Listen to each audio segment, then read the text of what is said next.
Após Senado, PEC da transição terá corrida contra o tempo na Câmara.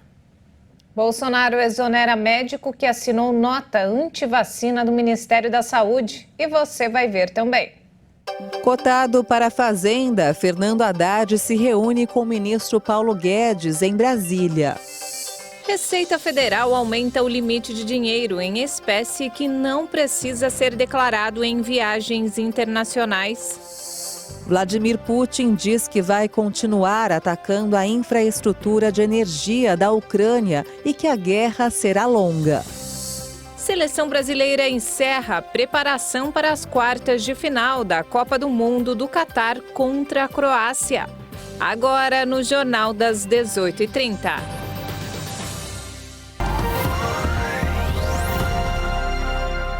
Olá, boa noite. São 18h31 pelo horário de Brasília. Boa noite. Você acompanha agora as principais notícias do Brasil e do mundo desta quinta-feira. O presidente eleito Lula deve antecipar o anúncio de sua equipe ministerial e tornar público amanhã os primeiros nomes do futuro primeiro escalão da esplanada dos ministérios, de acordo com a presidente do PT, Gleisi Hoffmann. A expectativa é de que pelo menos 4 pastas sejam anunciadas. Os cotados são Fernando Haddad para o Ministério da Fazenda, José Múcio Monteiro para o Ministério da Defesa, Rui Costa da Casa Civil, Flávio Dino para o Ministério da Justiça e Marina Silva para o Ministério do Meio Ambiente. Em conversa com dirigentes petistas, hoje Lula afirmou que irá confirmar nomes que acabaram vazados pela imprensa. O ex-prefeito de São Paulo, Fernando Haddad, se reuniu hoje em Brasília com Paulo Guedes, ministro da Economia do governo Jair Bolsonaro. O encontro durou cerca de 1h30. O encontro aconteceu na sede da pasta chefiada por Guedes, no prédio do Ministério da Economia. O ministro já havia se reunido anteriormente com Nelson Barbosa e Guilherme Melo, integrantes da Economia na transição. O ex-ministro da Educação, Fernando Haddad, está cotado para ser o ministro da Fazenda no governo do presidente eleito Luiz Inácio Lula da Silva. E, segundo ele, a conversa abordou vários assuntos e foi excelente, além dos dois terem alinhado uma agenda de trabalho a partir da semana que vem. A respeito da PEC, uma das principais preocupações do novo governo, Haddad enfatizou que a equipe de transição está dialogando com o presidente da Câmara, Arthur Lira. O objetivo é recuperar uma visão mais institucional do processo político e diminuir as tensões entre os poderes. O Senado aprovou em 2 turnos a PEC da transição que muda o teto de gastos para incluir o programa Bolsa Família. O texto deve ser votado na Câmara dos Deputados na semana que vem. A expectativa dos parlamentares aliados é de que o presidente eleito Lula vote na proposta já na próxima semana. Para isso, é necessário que os deputados negociem com o presidente da Casa, Arthur Lira, uma forma de agilizar o andamento da matéria. O governo eleito quer que a emenda constitucional seja promulgada pelo Congresso antes da votação do orçamento de 2023. Por 64 votos a 13, sem abstenção, a proposta foi aprovada no plenário e segue agora para a apreciação da Câmara dos Deputados. Eram necessários ao menos 49 parlamentares favoráveis. O primeiro passo agora é escolher o relator do texto disputado por 2 deputados, Celso Sabino e Elmar Nascimento. Nessa quarta-feira, o Senado concluiu a votação em 2 turnos da proposta de emenda à Constituição da Transição, que aumenta o teto de gastos para que o próximo governo possa manter a parcela de R$ 600 do Bolsa Família e financiar outros programas sociais a partir de janeiro. A medida já tinha sido autorizada pela Comissão de Constituição e Justiça, com algumas alterações. O teto de gastos públicos foi expandido em 145 bilhões de reais por somente 2 anos, viabilizando a manutenção do programa em R$ 600 no próximo ano. Além disso, o texto aprovado também prevê a abertura de cerca de 23 bilhões de reais para novos gastos já neste ano e que o governo eleito envie um projeto sobre nova regra fiscal até o dia 31 de agosto que vem. Os senadores rejeitaram todos os 3 destaques apresentados, que pretendiam reduzir o prazo de vigência da ampliação do teto de gastos de 2 anos para apenas 1 ano, além de reduzir o valor dessa ampliação de 145 bilhões para 100 bilhões de reais. O presidente Jair Bolsonaro exonerou hoje o médico Hélio Angotti, que assinou uma nota alegando que as vacinas contra a Covid não tinham eficácia comprovada contra a doença. Angotti é ex-secretário de Ciência, Tecnologia, Inovação e Insumos Estratégicos do Ministério da Saúde. A nota técnica foi publicada em janeiro de 2022 e pouco depois, Neto deixou o cargo para chefiar a gestão da educação na saúde, onde esteve até hoje. O texto assinado por ele também dizia que a hidroxicloroquina havia demonstrado segurança como uma tecnologia de saúde para combater a doença. O Programa Nacional de Imunizações do Ministério da Saúde mostrou que apenas uma vacina atingiu a meta esperada em 2022. Quem traz mais informações é a repórter Bruna de Jaimo. A BCG, conhecida como a vacina da Marquinha, que protege contra a tuberculose e outras doenças, foi a única que atingiu a meta de vacinação, com 90% das crianças com menos de 1 ano vacinadas. E mesmo com esse índice, existe uma preocupação muito grande com relação aos baixos números da vacinação das crianças no Brasil. Segundo dados da Fiocruz, a tríplice viral, que protege contra o sarampo, a cachumba e a rubéola, a tetraviral, que protege contra as mesmas doenças que a tríplice, com mais a varicela, e a hepatite A, o número de vacinados é ainda menor. A cobertura dessas vacinas é de menos de 50% do público-alvo. A cobertura nacional contra DTP, poliomielite, pneumocócica, meningite C, hepatite B e influenza tipo B ficou acima de 70%. Um número bom, mas ainda abaixo da meta de 95%. A imunização contra a febre amarela só chegou a 55% da população-alvo, quando o objetivo era aí de 100%. Esses dados preliminares indicam uma tendência de queda aí dos últimos 10 anos e todas essas vacinas são oferecidas de forma gratuita no Sistema Público de Saúde. De São Paulo, Bruna de Jaimo. O INSS divulgou hoje o calendário de pagamento de 2023. Mais de 37 milhões de aposentados e pensionistas recebem benefícios do órgão. Para quem recebe um salário mínimo, os depósitos referentes a janeiro serão feitos entre os dias 25 de janeiro e 7 de fevereiro. Segurados com renda mensal acima do piso nacional terão seus pagamentos creditados a partir de 1º de fevereiro. A Petrobras reduziu o custo do gás de cozinha. A mudança entrou em vigor hoje e o valor por quilo passará de R$ 3,58 para R$ 3,23, representando uma queda de 9,7%. O botijão de 13 quilos terá preço médio de R$ 42,04. Segundo dados da Agência Nacional do Petróleo, a última redução da Petrobras no GLP havia acontecido no dia 16 de novembro, quando o quilo baixou 20 centavos e o preço médio era de R$ 110. A Receita Federal aumentou o limite de dinheiro em espécie que não precisa ser declarado em viagens internacionais. A repórter Maria Clara Leite traz mais informações. O limite passará de R$10 mil para $10 mil, que convertidos ultrapassam aí os R$50 mil. E até esse valor, o viajante não precisará declarar em viagens internacionais. Agora, se ele exceder esse montante, ou seja, se a pessoa estiver com valor acima desse teto, aí sim terá de declarar por meio daquela declaração eletrônica de bens de viajantes. A nova lei também prevê a exclusão de controle para o porte de cheques e cheques de viagem.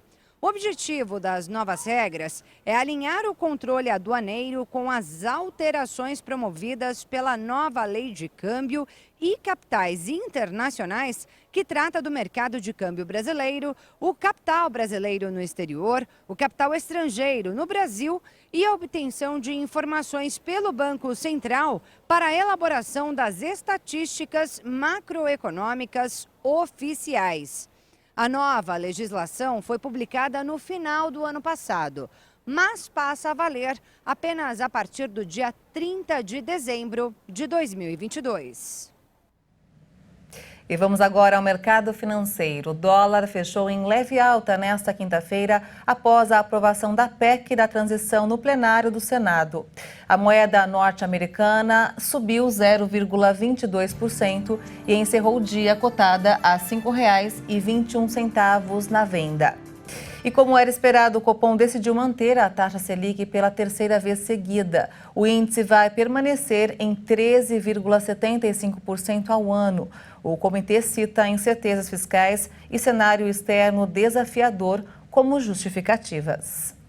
Em comunicado, o Comitê de Política Monetária, o Copom, afirmou que a decisão de manter a taxa em 13,75% foi unânime entre os membros presentes na reunião. A principal justificativa foi a incerteza sobre a política fiscal no país.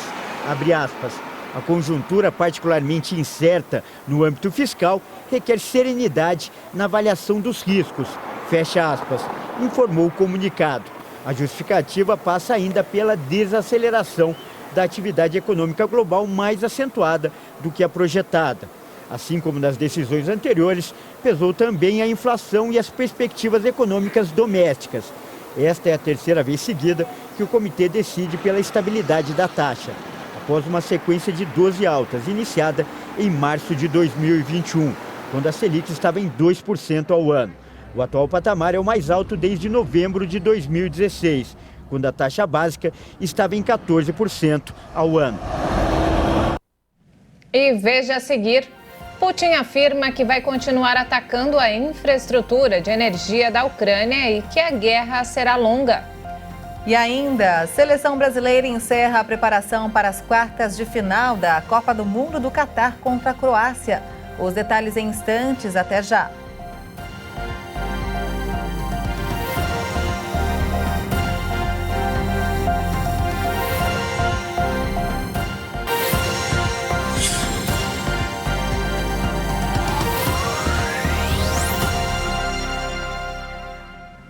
Estamos de volta, 18 horas e 44 minutos pelo horário de Brasília. E vamos agora direto ao Rio de Janeiro com informações desta quinta-feira com o nosso repórter Anderson Nascimento. Boa noite, Anderson. Boa noite, Maria Alice e Juliana. Uma ótima noite para você que nos acompanha. Um novo imunizante contra a Covid-19 para crianças e adolescentes é autorizado. A Anvisa aprovou a aplicação da Comirnaty, a vacina para a Covid-19 da empresa Pfizer em crianças e adolescentes. Para a autorização, a agência avaliou dados clínicos que foram enviados pela empresa e concluiu que os benefícios da alteração de posologia superam os riscos na aplicação da dose de reforço nesta faixa etária. A nova vacina em uso no Brasil está registrada junto à Anvisa desde fevereiro de 2021, com indicação para imunização de ampla faixa etária, iniciando-se a partir de 6 meses de idade. E as autoridades recomendam que todas as pessoas mantenham suas doses de reforço em dia, de modo a melhorar a proteção contra casos graves e óbitos por Covid-19. E a fraude nos ingressos do bondinho do Pão de Açúcar gerou um prejuízo de aproximadamente R$150 mil. Agentes da Delegacia Especial de Apoio ao Turismo realizaram nesta quinta-feira uma operação contra a venda fraudulenta de ingressos para o bondinho do Pão de Açúcar. A ação visa cumprir 11 mandados de busca e apreensão em vários endereços, nas zonas norte, sul e oeste do Rio. Os alvos são guias de turismo. Os fraudadores agem em 2 etapas. Primeiro, eles adquirem os ingressos pelo canal oficial de compra, com a utilização de cartões de crédito clonados e furtados ou até roubados. Os ingressos custam cerca de R$150 a R$250. Depois, eles revendem a turistas por preço abaixo do praticado pela empresa responsável pela comercialização do ticket. Os fraudadores informavam que tinham uma parceria com a empresa que lhes permitia vender o ingresso a R$80. Segundo a polícia, o esquema criminoso já resultou num prejuízo de cerca de R$150 mil no período de 6 meses para a concessionária que administra o ponto turístico. Bom, eu fico por aqui e amanhã eu volto com mais notícias do Rio. Até lá. Anderson, muito obrigada pelas informações. Uma ótima noite para você. Obrigada, Anderson, e até amanhã. Vamos falar agora sobre o conflito no leste europeu. Depois de afirmar que a guerra na Ucrânia será longa, Vladimir Putin disse hoje que vai continuar atacando a infraestrutura de energia do país. O Kremlin anunciou que pretende dominar as partes da Ucrânia que foram anexadas ilegalmente no fim de setembro. A Rússia não tem o controle completo sobre essas regiões e batalhas sangrentas tiram vidas dos dois lados. A Ucrânia atualizou hoje um número sinistro da guerra.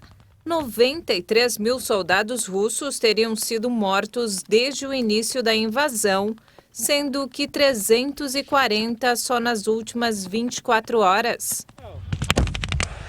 Em Moscou, Vladimir Putin disse que o conflito pode se transformar em um processo de longo prazo. Putin também afirmou que o risco de uma guerra nuclear está aumentando, mas que a Rússia não ameaça usar seu arsenal de forma irresponsável e culpou os americanos e os europeus, que dão forte apoio financeiro e militar à Ucrânia. A chefe da Comissão Europeia acusou a Rússia de alvejar de forma deliberada civis e infraestrutura civil e de levar morte e devastação para a Ucrânia. Ursula von der Leyen propôs uma nova rodada de sanções contra 200 indivíduos e entidades do país. O presidente russo acrescentou que seu país vai continuar com os bombardeios contra as infraestruturas de energia ucranianas. Desde a explosão na ponte da Crimeia em outubro, a Rússia multiplicou os ataques com mísseis contra a infraestrutura civil de energia, deixando milhões de ucranianos sem eletricidade, água e aquecimento no auge do inverno. E vamos falar agora sobre a Copa do Mundo.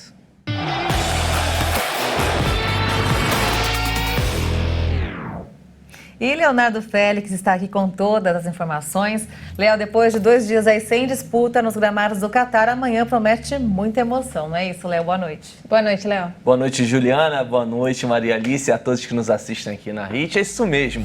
A seleção brasileira realizou hoje o último treino antes do jogo decisivo contra a Croácia, nesta sexta-feira ao meio-dia, no estádio Cidade da Educação, pelas quartas de final da Copa do Mundo. O técnico Tite ainda tem dúvidas de quem poderá escalar na lateral esquerda. Em recuperação de uma lesão no quadril, o Alexandre treinou normalmente com o grupo, mas o treinador não tem certeza se ele vai começar o jogo. Em coletiva de imprensa após a atividade, o técnico Tite fez muitos elogios à Croácia e pediu um jogo de excelência para que o Brasil consiga a classificação. Há sim uma qualidade técnica individual, há uma qualidade técnica coletiva, né? Há uma resiliência, uma persistência, e para chegar nesse alto nível tu precisa disso. O que eu fico com foco, ele é de repetir padrões de atuação da seleção brasileira, de reconhecer virtudes no adversário, mas fundamentalmente nós repetirmos um padrão, nós fazermos um jogo de excelência. E aí quem for melhor poder passar. Também presente à coletiva, Danilo disse que espera um jogo muito difícil diante dos croatas e pediu concentração máxima ao Brasil. Então, certamente vai ser uma partida que nos exige estar no máximo da nossa concentração, no máximo do nosso empenho, para que a gente possa ter a felicidade de passar de turno. Ou seja, é um adversário que vai bater de frente com a gente de todas as maneiras e a gente tem que estar extremamente preparado para isso, como a gente tem feito. O classificado da partida entre Brasil e Croácia encara o vencedor de Holanda e Argentina na semifinal. E a atual vice-campeã mundial, a Croácia, jogou favoritismo para o Brasil no confronto pelas quartas de final do Mundial do Catar. O treinador croata disse que a seleção brasileira tem o melhor time da competição. Embalados pela classificação diante do Japão nas oitavas, os europeus sonham com mais uma final de Mundial consecutiva, mas sabem que tem uma missão complicada diante do Brasil. Principal referência dos croatas e companheiro de Éder Militão, Rodrigo e Vinícius Júnior no Real Madrid, o meia Luka Modric reconheceu que a seleção canarinho é a favorita para o duelo. Moramo dati maksimum, kao što smo dali u svakoj utakmici do sada. Brazil Pa na svakoj poziciji imaju stvarno fenomenalne igrače. O Brasil tem jogadores fantásticos no ataque, no meio e na defesa. São todos ótimos. Igrača na svojim pozicijama. Temos que nos adaptar a isso e mostrar uma atitude positiva. Precisamos acelerar o jogo e mantê-los sob controle. É a forma de pará-los. Kad mi nemamo loptu da budemo agresivni, čvrsti e da im ne dopustimo da se razmašu. Comandante da Croácia, Zlatko Dalic, declarou que está satisfeito com o rendimento apresentado até agora e não vai fazer alterações na equipe. A exemplo de Modric, o técnico croata rasgou elogios à seleção brasileira. O Brasil é o melhor time dessa Copa, o mais rápido, mais enérgico, tem muito mais talento do que os outros. Há perigo por todos os lados. E tem mais jogo na sexta-feira. Holanda e Argentina vão disputar uma vaga nas semifinais no estádio Lusail, às 4 da tarde. E nesse confronto, que já é tradicional, decidiu até uma Copa do Mundo, os holandeses querem a revanche. Em 78 e em 2014, os argentinos levaram a melhor. Em 2014, a Holanda foi eliminada pela Argentina nas semifinais do torneio. Depois de um 0-0 no tempo normal e na prorrogação, a Albiceleste levou a melhor e venceu por 4-2 nos pênaltis. Agora, os holandeses querem dar o troco. A Argentina, iedereen kent ze. A Argentina é muito forte, conhecemos bem. Pessoalmente, eu estou muito ansioso. Estava lá em 2014, quando as coisas terminaram de um jeito que não queríamos. Agora, queremos mudar isso. Toch veranderingen brengen. No lado argentino, o volante Rodrigo De Paul e o meia Ángel Di Maria participaram do treino desta quinta-feira e estão à disposição do técnico Lionel Scaloni. A tendência é que De Paul seja titular, enquanto Di Maria deve começar no banco. Em coletiva de imprensa, Scaloni declarou estar satisfeito com a preparação dos argentinos para o duelo e disse que quer evitar uma decisão por pênaltis. Quando você vai cobrar, é como se fosse uma caixa de fósforos. Depende do dia. Então, espero que não chegue a esse ponto. Queremos classificar antes, mas estamos bem. Esperemos passar antes, pero bueno, estamos bem. O vencedor do confronto entre Holanda e Argentina encara o classificado de Brasil e Croácia na semifinal da Copa do Mundo. Promessa de jogão aí às 4 da tarde. E falando de gente que já voltou para casa. Depois da eliminação precoce do Mundial do Catar após a queda nos pênaltis contra Marrocos, a Espanha demitiu o técnico Luís Henrique. Luís de la Fuente, que comandava a seleção sub-21, é o novo comandante da Fúria. Após a eliminação nas oitavas de final da Copa do Mundo diante do Marrocos, a Real Federação Espanhola de Futebol anunciou a demissão do técnico Luís Henrique. O agora ex-treinador, que havia assumido o comando depois do Mundial de 2018, dirigiu a Fúria em 40 jogos, com 23 vitórias, 12 empates e 5 derrotas. Multicampeão à frente do Barcelona, Luís Henrique não conseguiu conquistar títulos pela seleção espanhola. Após demitir Luís Henrique, a Espanha oficializou Luís de la Fuente como novo técnico da equipe principal. De la Fuente fez carreira nas seleções espanholas inferiores e conquistou resultados expressivos, como o título da Eurocopa Sub-21 em 2019 e a medalha de prata nos Jogos Olímpicos Tóquio 2020. A estreia de Luís de la Fuente pela Espanha vai acontecer em 25 de março de 2023 contra a Noruega. 3 dias depois, a Fúria enfrenta a Escócia. Os dois confrontos são válidos pelas eliminatórias da Eurocopa de 2024. E amanhã você vai ver mais informações sobre a Copa do Mundo aqui no nosso Jornal das 6h30, com certeza vibrando com uma vitória pelo Brasil. Essa é a nossa torcida, né? Maria Alice e Juliana. É isso mesmo. Léo, e palpite para amanhã? Sempre confiante no Brasil. Não sou tão confiante como esse treinador da Croácia, que ele jogou o favoritismo ali. Eu ainda acho que a França é a melhor seleção da Copa até o momento, mas eu creio sim numa vitória brasileira. Vou colocar aí 2-1, sofrido, mas a gente passa para a semifinal. 2-1 também, Léo. E você, Ju? Hoje eu prefiro não fazer apostas, porque eu não tenho dado sorte ultimamente. Mas o Brasil vence, né? Quem sabe? Vamos ver, né? Vamos ver, então. Não temos mais tempo, essa edição fica por aqui. Mais informações ao longo da nossa programação. Obrigada pela companhia. Obrigada pela companhia, uma boa noite para você e até amanhã.